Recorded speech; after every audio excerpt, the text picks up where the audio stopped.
Medical college का blood bank खाली। हमीरपुर में ए पॉजिटिव, ए नेगेटिव और ए बी नेगेटिव की एक भी बूंद नहीं। डॉक्टर राधाकृष्णन मेडिकल कॉलेज और अस्पताल हमीरपुर का ब्लड बैंक खाली हो गया है। ब्लड बैंक में 3 ब्लड ग्रुप की एक भी बूंद नहीं है। ऐसे में अगर इस रक्त की जरूरत पड़ी तो मरीजों और उनके तीमारदारों को खासी दिक्कतों का सामना करना पड़ेगा। गुरुवार के दिन भी ए पॉजिटिव ब्लड ग्रुप न मिलने के कारण मरीज और तीमारदारों को खासी परेशानी झेलनी पड़ी। 200 यूनिट क्षमता वाले ब्लड बैंक में गुरुवार को मात्र 39 यूनिट ही रक्त बचा था। 3 ब्लड ग्रुप का रक्त ब्लड बैंक में पूरी तरह से समाप्त हो गया है। ए पॉजिटिव, ए नेगेटिव और ए बी नेगेटिव रक्त उपलब्ध नहीं है। इसके साथ ही बी नेगेटिव ब्लड भी इसकी मात्रा भी 1 ही यूनिट इसकी बची है। ओ पॉजिटिव की 6 जबकि ओ नेगेटिव ब्लड ग्रुप का भी 6 ही यूनिट बची हैं। बी पॉजिटिव ग्रुप की मात्र 2 यूनिट ब्लड बैंक में उपलब्ध हैं। बिलासपुर जिला को छोड़कर प्रदेश के बाकी जिलों में लोग आयोडीन युक्त नमक का प्रयोग कर रहे हैं, जबकि बिलासपुर जिला में लोग जो नमक प्रयोग कर रहे हैं उसमें नमक की मात्रा आधे से भी कम है।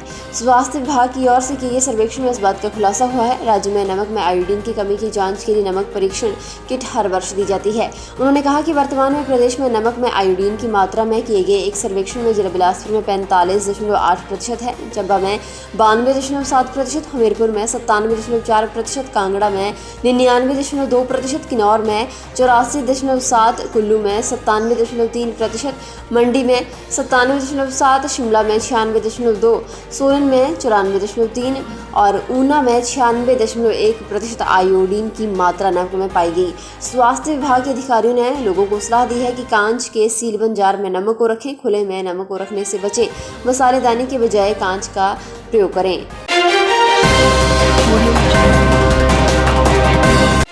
5 शक्तिपीठों में चढ़ा 3.30 करोड़ चढ़ावा, 608 ग्राम सोना और 31 किलो चढ़ाई गई चांदी।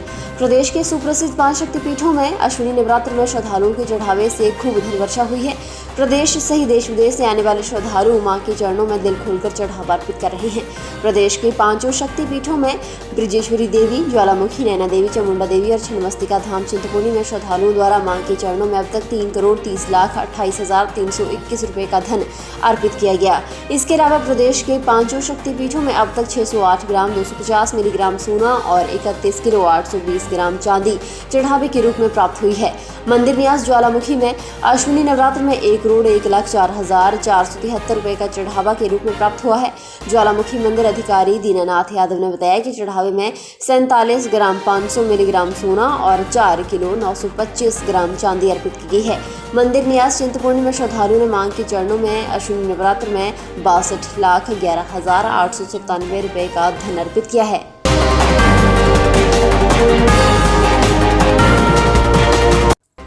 हिमाचल उत्तराखंड सीमा पर त्यूनी में गिरी कार, 5 की मौत, युवती हुई घायल। हिमाचल उत्तराखंड सीमा पर जौनसार बाबर के त्यूनी में एक कार अनियंत्रित होकर करीब 400 मीटर गहरी खाई में जा गिरी। हादसे में 5 लोगों की मौत हो गई, जबकि एक युवती घायल है। मृतक दंपति समेत 3 लोग एक ही परिवार से और 2 लोग रिश्तेदार बताए जा रहे हैं। घायल युवती को इलाज के लिए रोहडू अस्पताल रेफर कर दिया गया है।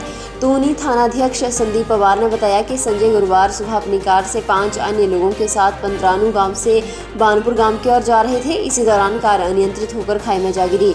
हादसे में कार सवार 5 लोगों की मौके पर ही मौत हो गई, जबकि आंचल पुत्री संजय घायल हो गई। मृतकों में पति पत्नी, बेटा और 2 अन्य लोग शामिल हैं। हादसे की खबर लगते ही त्यूनी थाना पुलिस और स्थानीय ग्रामीण रेस्क्यू के लिए घटनास्थल पर पहुंचे। कड़ी मशक्कत करने के बाद शवों को निकाला और युवती को अस्पताल भेजा।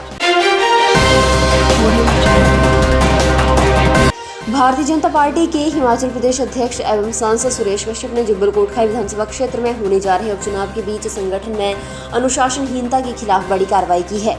उन्होंने पार्टी विरोधी गतिविधियों का संज्ञान लेते हुए 13 नेताओं को भाजपा मंडल से 6 साल के लिए निष्कासित कर दिया है।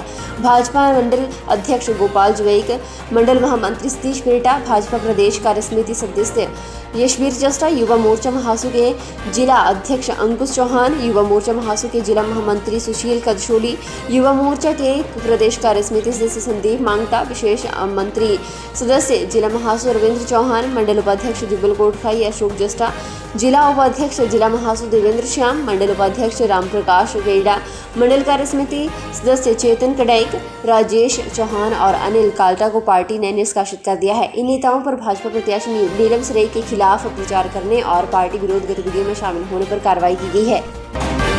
सब्सक्राइब करें हमारे YouTube चैनल को और ताज़ा खबरों की नोटिफिकेशन पाने के लिए प्रेस करें बेल आइकन को। विश्व धरोहर कालका शिमला रेलवे ट्रैक पर मार्च में दौड़ेंगी नई बोगियां। पर्यटकों और आम यात्रियों की सुविधा के लिए विश्व धरोहर कालका शिमला रेलवे ट्रैक पर अगले वर्ष मार्च में नई बोगियां उतारी जाएंगी। इसके लिए रेल मंत्रालय से बोर्ड को मंजूरी मिल गई है। पहले चरण में बोर्ड 30 कोच तैयार करवाएगा। ये सभी कोच आधुनिक किस्म के होंगे। बोर्ड ने रेल मंत्रालय से मंजूरी मिलने के बाद रेल कोच फैक्ट्री कपूरथला को इसके बारे में पत्र लिखा है और एक कोच दिसंबर में ट्रायल के लिए तैयार करने को कहा है। जानकारी के अनुसार हेरिटेज रेल लाइन पर आरामदायक सफर के लिए नए कोच तैयार किए जाने हैं। इनमें से कुछ आधुनिक किस्म की बोगियां तैयार होंगी। अन्य ट्रेनों की बोगियों की मरम्मत होगी। बताया जा रहा है कि आधुनिक किस्म के करीब 70 नए कोच तैयार होने हैं। इसके लिए रेलवे बोर्ड ने कार्य शुरू कर दिया है। मुख्य निर्वाचन अधिकारी हिमाचल प्रदेश सीपाल रासू ने बताया कि मंडी लोकसभा क्षेत्र, फतेहपुर आर्की और जुब्बल कोटखाई विधानसभा क्षेत्र के उपचुनाव की दृष्टि के संबंधित जिलों में लागू आदर्श आचार संहिता की अक्षरशः अनुपालना सुनिश्चित करने के कड़े निर्देश दिए गए हैं। उन्होंने कहा कि उप निर्वाचन प्रक्रिया के दौरान आदर्श आचार संहिता के उल्लंघन से संबंधित शिकायतों के समयबद्ध और त्वरित निपटारे के लिए जिला निर्वाचन अधिकारियों और संबंधित विभागों के स्तर पर आवश्यक कार्रवाई करने के निर्देश दिए गए हैं। निर्वाचन विभाग के पास अभी तक 47 शिकायतें प्राप्त हुई हैं, जिनमें से 28 शिकायतों का निपटारा कर दिया गया है और शेष शिकायतों पर विभिन्न स्तरों पर कार्रवाई की जा रही है।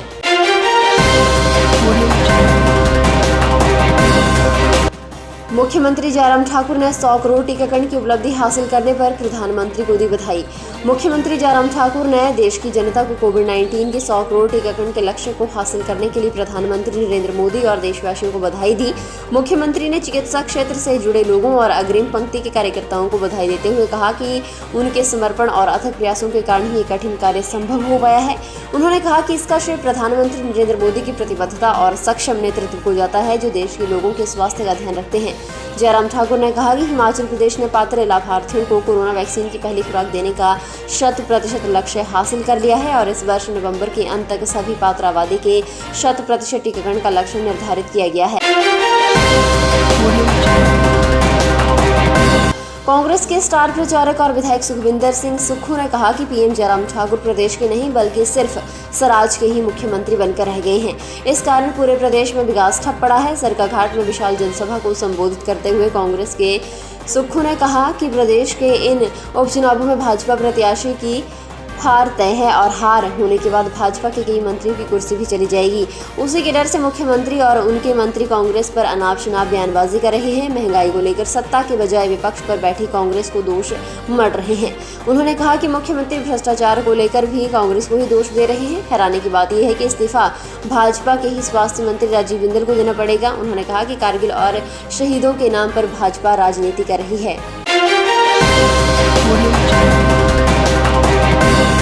हिमाचल प्रदेश विश्वविद्यालय शुक्रवार को प्रदेश के 93 परीक्षा केंद्रों में पंचायत सचिव के 239 पदों के लिए छठवीं परीक्षा लेगा। इनमें 26,299 अभ्यर्थी भाग लेंगे। परीक्षा नियंत्रक डॉक्टर JS नेगी ने बताया कि परीक्षा में कोविड SOP का सख्ती से पालन किया जाएगा। मास्क और सैनिटाइजर की व्यवस्था सभी केंद्रों में रहेगी। सुबह 11 बजे से 12:30 बजे तक परीक्षा होगी। सुबह 10:30 से थर्मल स्क्रीनिंग के बाद अभ्यर्थियों को प्रवेश दिया जाएगा। 11 बजे के बाद किसी को प्रवेश नहीं मिलेगा। बताया जा रहा है कि विश्वविद्यालय की वेबसाइट से अभ्यर्थी को परीक्षा रोल नंबर या फिर एडमिट कार्ड साथ लाना होगा। मान्य पहचान पत्र ही लाना होगा। परीक्षा के लिए हर जिले में परीक्षा केंद्र भी बनाए गए हैं।